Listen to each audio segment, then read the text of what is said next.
कविता और साहित्य में तरंगें तो होती हैं, लेकिन वो तरंगें का अक्सर अवसान की तरंगों में भी बह जाती हैं।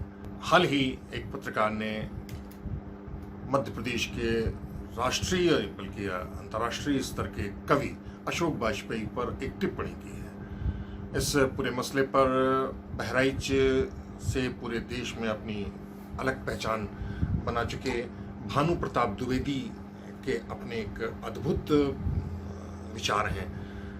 द्विवेदी जी का परिचय संकल्प भारती के तौर पर भी देखा जाता है। आइए हम आपको ले चलते हैं क्षेत्रीय भाषाओं से लेकर के राष्ट्रीय और अंतर्राष्ट्रीय मंचों तक पहुंचे लोगों की हरकत, उनके कृतित्व, उनकी हरकत, उनकी ऊंचाई और उनकी नीचाई और उनके निजी अनुभवों के खान तक। आपने जो अशोक वाजपेयी के गैर पापंथी होते हुए भी साहित्य के संरक्षक की भूमिका का जिक्र किया है, इस बारे में मैं आपको थोड़ा सा उद्बोधन करना चाहता हूँ। चूँकि मैं उस उम्र का हूँ, मैंने अज्ञेय को देखा है, उनके चौकड़े को भी देखा है। वे भी एक साहित्य के ही संरक्षक की भूमिका का दंभ भरते थे, किंतु वस्तुतः वे भी अपने ग्रुप के साहित्यकारों के ही संरक्षक की भूमिका में रहे। गिरोह। हाँ, इसी तरह अशोक वाजपेयी का भी एक गिरोह रहा है और उसके वो संरक्षक दिखाई देते हैं। इसी क्रम में यह भी स्पष्ट कर दूं कि साहित्य ही साहित्यकार का संरक्षक होता है। जिस साहित्यकार के पास साहित्य नहीं होता, वो केवल कार होकर रह जाता है, साहित्य उसके जीवन में नहीं होता। साहित्य ही संरक्षक होता है। अशोक वाजपेयी और अज्ञेय का प्रयोगवाद और अशोक वाजपेयी का अभिनव आईएएस साहित्यकारवाद, ये दोनों एक ही खांचे की चीजें हैं। लेकिन इनको सामान्य तौर पर माना जाता है कि कला के संरक्षक है, साहित्य के संरक्षक है। साहित्य और कला के संरक्षक की भूमिका में क्या आप समझते हैं जो कला नहीं है, साहित्य नहीं है, साहित्य और कला के नाम पे विद्रूप परोसा जा रहा है, उसका कोई भी संरक्षक उसको संरक्षण दे सकता है? कोई बड़ा से बड़ा संरक्षक का यह बूता नहीं है कि वो जो अकला है या असाहित्य है उसको संरक्षित कर सके, और जो कला है, जो साहित्य है, उसको किसी संरक्षण की आवश्यकता नहीं है।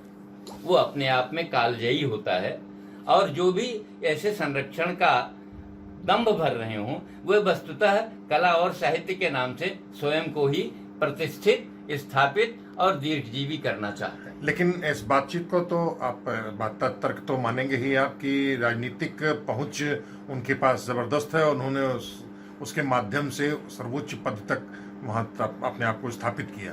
वो मूल्यांकन का दूसरा बिंदु है। वो हम अशोक वाजपेयी का उस तरह का मूल्यांकन यहाँ समीचीन नहीं मानते। वो आईएएस थे, विभिन्न उच्च सरकारी पदों पर रहे, और हमने यह देखा है अपने जीवन में, साहित्यिक जीवन में, कि अधिकांश लोग उच्च पदों पर होने के कारण उच्च साहित्यकार हो गए हैं। इसको लेकर आप क्या करेंगे?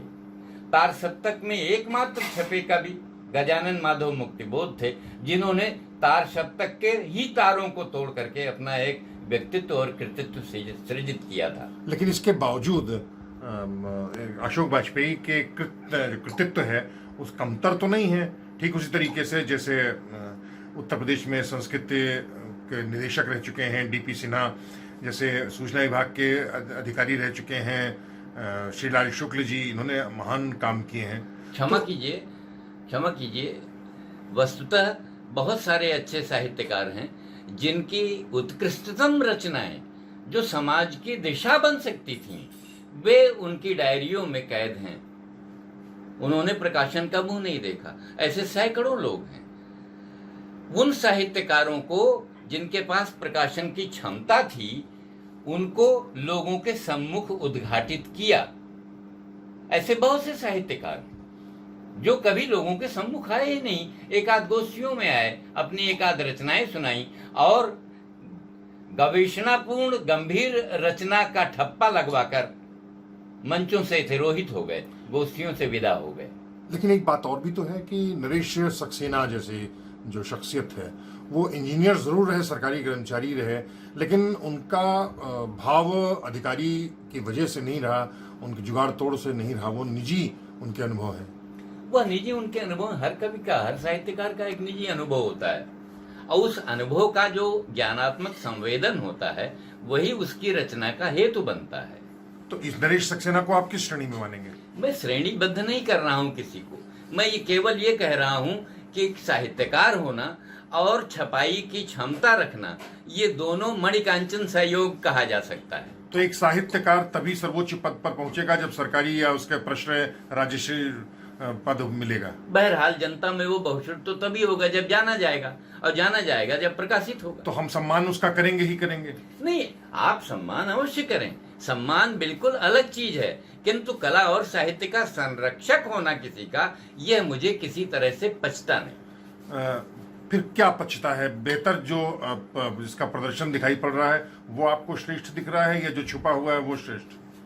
प्रश्न तो आज भी मूलतः वहीं से शुरू होता है जब तुलसी ये कहते थे, स्वांतः सुखाय तुलसी रघुनाथ गाथा। अब स्वांतः सुखाय परांतः सुखाय कब बनी, कैसे बनी, इसके पीछे भी इसी क्षमता की एक कहानी है। जब उनके जीवन में अब्दुल रहीम खाना जैसा एक व्यक्ति आता है, और बनारस का जो गवर्नर उनका रहना बैठना खाना पीना दुभर किए हुए था, उसके सम्मुख जब ये देखता है कि भारत का तत्कालीन गृह मंत्री उस संत के यहाँ नंगे पांव जाने को तत्पर है, तब उसकी आंख खुलती है और वो पूरा बनारस जो तुलसी की किताबें जलाने, मारने, कोंचने और खाना गिरा देने तक के आयोजन करता था, वो पहली बार डर कर, दुबक कर, सिमट कर तुलसी के आगे नतमस्तक होता है। इस बात को बहुत अच्छे ढंग से पूरे प्रकरण को तुलसी के संदर्भ में और सूर के संदर्भ में अमृतलाल नागर जी ने अपने 2 ग्रंथों खंजन नयन और मानस का हंस में उठाया है। इन दोनों ग्रंथों का तिरोहण करिए तो ऐसी बहुत सारी उद्घाटित अनुद्घाटित क्षमताएं आपके सम्मुख होंगी, और साहित्य के उद्घाटित अनुद्घाटित महनीयताएं भी आपके सम्मुख होंगी, और वो आपको दिखाएंगी कि इन महनीयताओं के जीवन को संरक्षण कभी भी प्रभावित नहीं करता। उत्तर प्रदेश में भी राज्यश्री पद हासिल करके राज्य सत्ता से उपकृत होकर के कई लोग हिंदी स्थान में बने, कला अकादमियों से है, लेकिन वो नाम नहीं कमा पाए जो अशोक वाजपेयी ने कर लिया। नहीं, अशोक वाजपेयी ठीक है, अशोक वाजपेयी के भाषा है, किंतु कला के जो विविध रूप हैं, मैंने यह देखा, एक अपने अयोध्या के नरेश हैं, भूतपूर्व उनके परिवार के हैं, मैं उनका सम्मान करता हूं व्यक्ति के रूप में, किंतु और कला और संगीत के क्षेत्र में उन्होंने समीक्षाएं और टिप्पणियां भी बहुत लिखी हैं, किताबें भी लिखी हैं, किंतु निराला जी के संदर्भ में एक घटना मुझे याद आती है। एक बार एक नवोदित साहित्यकार उनके पास अपनी कविता लेकर के पहुंचा और उसने कहा कि महाकवि, हमारी कविताओं को आप देख लीजिए और हमें कुछ मार्गदर्शन दीजिए। तो उन्होंने कविताएं तो एक सिरे रख दी और सितार उठाया और उन्होंने कहा, जरा साधो, सुर लगाओ कोई। तो उन्होंने कहा कि नहीं, हमें तो सितार बजाना नहीं आता। तो कहीं सितार बजाना नहीं सीख पाए तो शब्द जो अमूर्त है उसको बजाना कैसे सीख पाओगे? कलाओं के अंतर संबंध भी हैं। मैं खुद एक अंतर्राष्ट्रीय कला अर्धवार्षिकी का सह संपादक रहा हूं 5 वर्षों तक। मैं जानता हूं कि चित्रकला, ललित कला और बहुत सारे जो कला रूप हैं उनके बारे में समीक्षा करना अलग बात है, उनको जीना, उनको अपने जीवन का अंग बनाना और उनकी अभिव्यक्ति करना, ये बिल्कुल अलग बात है। लेकिन और भी चीजें हैं, जैसे नामवर सिंह हैं, काशीनाथ सिंह हैं, आप हजारी प्रसाद द्विवेदी जी को देखिए, महानतम साहित्यकार हैं, इन्होंने सत्ता का मुंह नहीं देखा, उनसे जूठन। आपने अच्छा नाम लिया, क्षमा कीजिएगा, आपने अच्छा नाम लिया। नामवर सिंह जी भी एक एकेडमी थे, ही वॉज एन एकेडमी। लेकिन गिरोह नहीं थे। लिटरेरी एकेडमी, और जो भी एकेडमी होगा उसमें जो चेले होंगे वो गिरोह जैसे ही होते हैं। तो गिरोह तो फिर आखिर क्या वजह थी, आखिर क्या वजह थी कि पूरे जीवन कमलेश्वर और राजेंद्र यादव लड़ते रहे?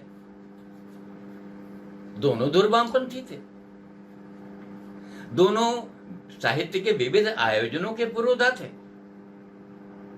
और शिल्प को लीजिए, अगर शिल्पगत समानताएं देखिए तो दोनों कहानीकार थे।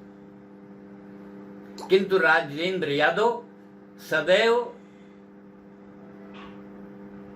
कुछ ज्यादा ही संभ्रांत, बल्कि कहेंगे दुर्बोध संभ्रांत बने रहे, और कमलेश्वर उसी तरह की बात करते हुए, लगभग उसी विचारणा से अपने साहित्य का प्राण ढूंढते हुए, वे हम लोगों जैसे साधारण लोगों के लिए ज्यादा सुबोध थे, ज्यादा सुकर थे, ज्यादा संप्राप्य थे। इसमें जाति आग्रह और दुराग्रह भी बहुत महत्वपूर्ण होता है। आप क्या कहना चाहते हैं कि यादवों को जातिगत रूप से क्रोध ज्यादा आता है?